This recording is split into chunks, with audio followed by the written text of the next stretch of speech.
Chapter 85. By the Sea Once More. This chapter is based on John 21, verses 1 through 22. Jesus had appointed to meet his disciples in Galilee, and soon after the Passover week was ended, they bent their steps thither. Their absence from Jerusalem during the feast would have been interpreted as disaffection and heresy. Therefore they remained till its close. But this over, they gladly turned homeward to meet the Savior as he had directed. 7 of the disciples were in company. They were clad in the humble garb of fishermen. They were poor in worldly goods, but rich in the knowledge and practice of the truth, which in the sight of heaven gave them the highest rank as teachers. They had not been students in the schools of the prophets, but for 3 years they had been taught by the greatest educator the world has ever known. Under his instruction they had become elevated, intelligent, and refined, agents through whom men might be led to a knowledge of the truth. Much of the time of Christ's ministry had been passed near the Sea of Galilee. As the disciples gathered in a place where they were not likely to be disturbed, they found themselves surrounded by reminders of Jesus and his mighty works. On this sea, when their hearts were filled with terror, and the fierce storm was hurrying them to destruction, Jesus had walked upon the billows to their rescue. Here the tempest had been hushed by his word. Within sight was the beach where above 10,000 persons had been fed from a few small loaves and fishes. Not far distant was Capernaum, the scene of so many miracles. As the disciples looked upon the scene, their minds were full of the words and deeds of their Savior. The evening was pleasant, and Peter, who still had much of his old love for boats and fishing, proposed that they should go out upon the sea and cast their nets. In this plan all were ready to join. They were in need of food and clothing, which the proceeds of a successful night's fishing would supply. So they went out in their boat, but they caught nothing. All night they toiled without success.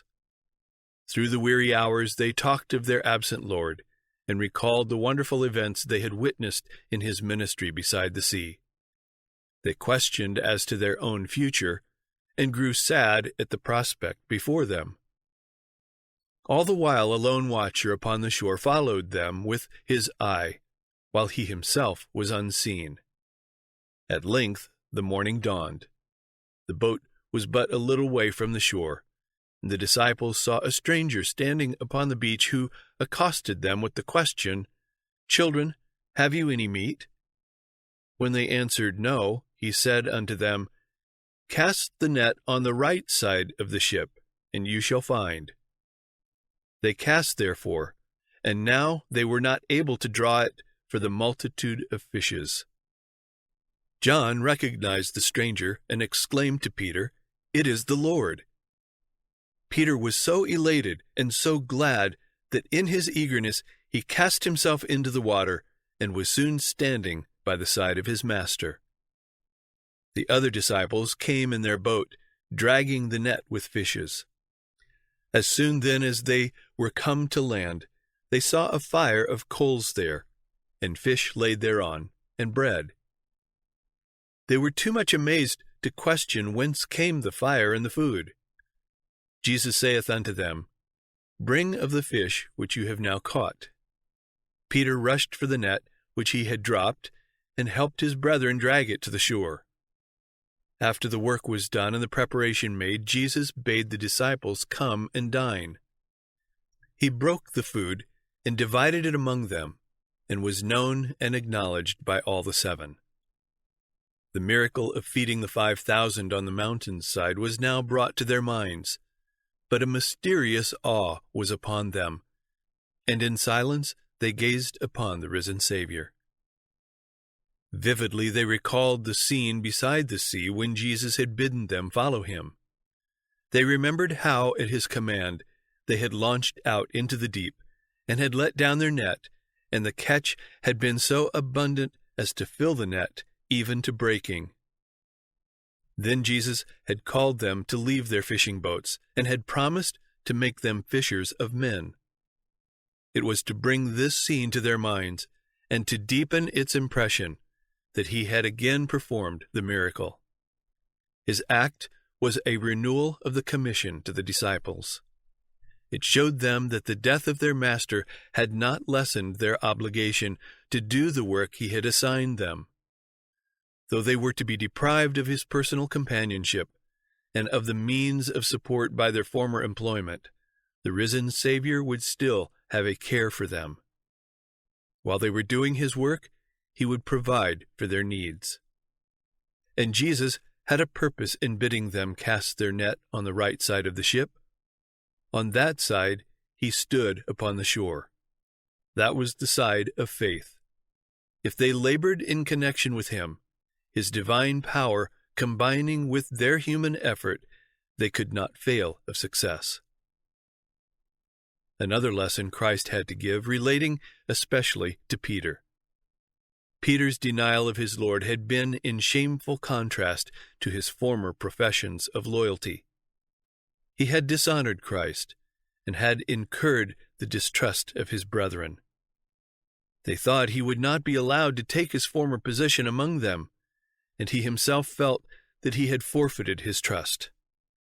Before being called to take up again his apostolic work, he must, before them all, give evidence of his repentance. Without this, his sin, though repented of, might have destroyed his influence as a minister of Christ. The Savior gave him opportunity to regain the confidence of his brethren, and so far as possible, to remove the reproach he had brought upon the gospel.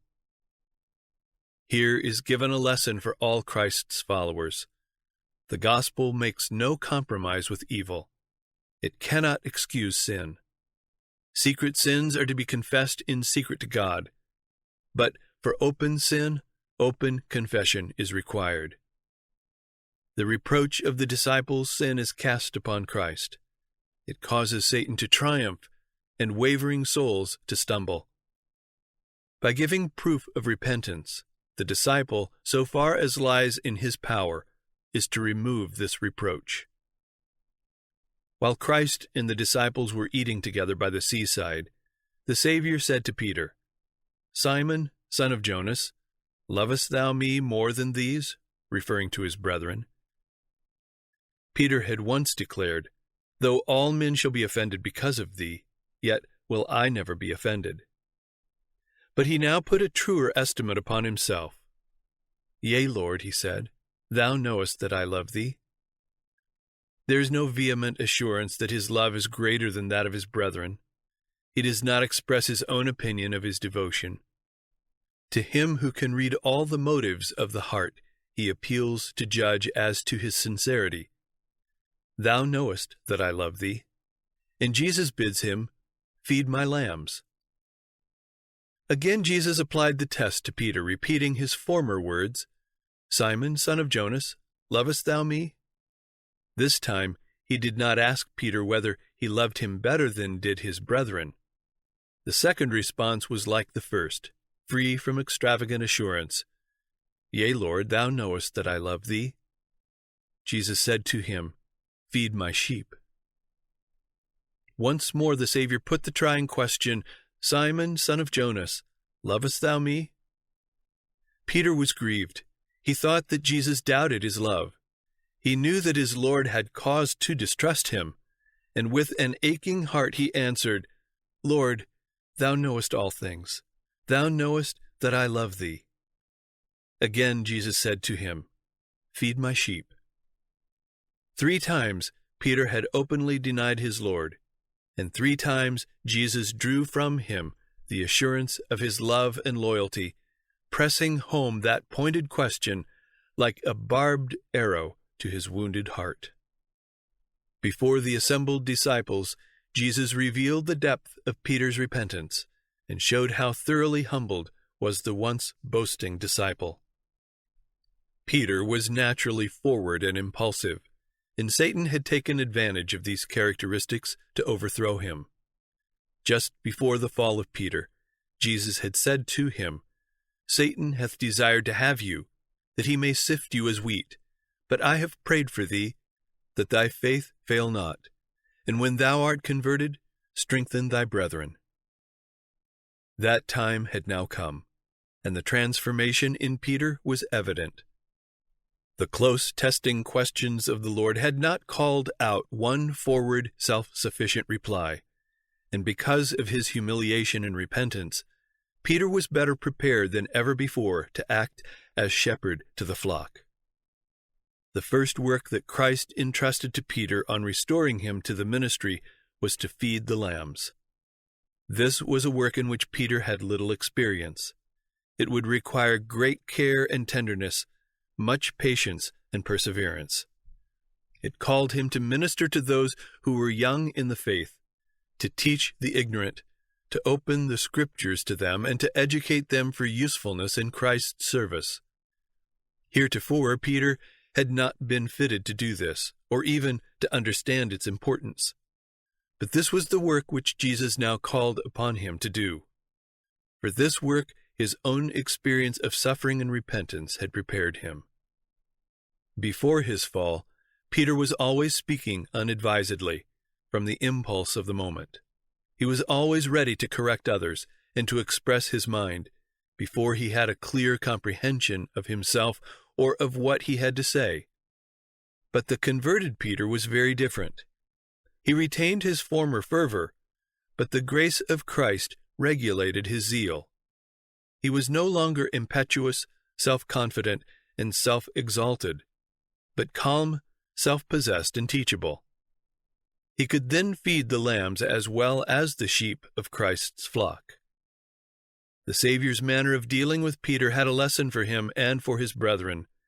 It taught them to meet the transgressor with patience, sympathy, and forgiving love. Although Peter had denied his Lord, the love which Jesus bore him never faltered. Just such love should the under-shepherd feel for the sheep and lambs committed to his care. Remembering his own weakness and failure, Peter was to deal with his flock as tenderly as Christ had dealt with him. The question that Christ had put to Peter was significant. He mentioned only one condition of discipleship and service. "Lovest thou me?" he said. This is the essential qualification. Though Peter might possess every other, yet without the love of Christ, he could not be a faithful shepherd over the Lord's flock. Knowledge, benevolence, eloquence, gratitude, and zeal are all aids in the good work, but without the love of Jesus in the heart, the work of the Christian minister is a failure. Jesus walked alone with Peter, for there was something which he wished to communicate to him only. Before his death, Jesus had said to him, "Whither I go, thou canst not follow me now, but thou shalt follow me afterwards." To this Peter had replied, "Lord, why cannot I follow thee now? I will lay down my life for thy sake." When he said this, he little knew to what heights and depths Christ's feet would lead the way. Peter had failed when the test came, but again he was to have opportunity to prove his love for Christ. That he might be strengthened for the final test of his faith, the Savior opened to him his future. He told him that after living a life of usefulness, when age was telling upon his strength, he would indeed follow his Lord. Jesus said, "When thou wast young, thou girdedst thyself, and walked whither thou would. But when thou shalt be old, thou shalt stretch forth thy hands, and another shall gird thee, and carry thee whither thou wouldst not." This spake he, signifying by what death he should glorify God. Jesus thus made known to Peter the very manner of his death. He even foretold the stretching forth of his hands upon the cross. Again he bade his disciple, "Follow me." Peter was not disheartened by the revelation. He felt willing to suffer any death for his Lord. Heretofore Peter had known Christ after the flesh, as many know him now. But he was no more to be thus limited. He knew him no more as he had known him in his association with him in humanity. He had loved him as a man, as a heaven-sent teacher. He now loved him as God. He had been learning the lesson that to him Christ was all in all. Now he was prepared to share in his Lord's mission of sacrifice. When at last brought to the cross, he was, at his own request, crucified with his head downward. He thought it too great an honor to suffer in the same way as his master did. To Peter, the words, "Follow me," were full of instruction, not only for his death, but for every step of his life was the lesson given. Hitherto, Peter had been inclined to act independently. He had tried to plan for the work of God instead of waiting to follow out God's plan. But he could gain nothing by rushing on before the Lord. Jesus bids him, "Follow me. Do not run ahead of me. Then you will not have the hosts of Satan to meet alone. Let me go before you, and you will not be overcome by the enemy." As Peter walked beside Jesus, he saw that John was following. A desire came over him to know his future, and he saith to Jesus, "Lord, and what shall this man do?" Jesus saith unto him, "If I will that he tarry till I come, what is that to thee? Follow thou me." Peter should have considered that his Lord would reveal to him all that it was best for him to know. It is the duty of every one to follow Christ, without undue anxiety as to the work assigned to others. In saying of John, "If I will that he tarry till I come," Jesus gave no assurance that this disciple should live until the Lord's second coming. He merely asserted his own supreme power, and that even if he should will this to be so, it would in no way affect Peter's work. The future of both John and Peter was in the hands of their Lord. Obedience in following him was the duty required of each. How many today are like Peter? They are interested in the affairs of others and anxious to know their duty, while they are in danger of neglecting their own. It is our work to look to Christ and follow him. We shall see mistakes in the lives of others and defects in their character. Humanity is encompassed with infirmity. But in Christ we shall find perfection.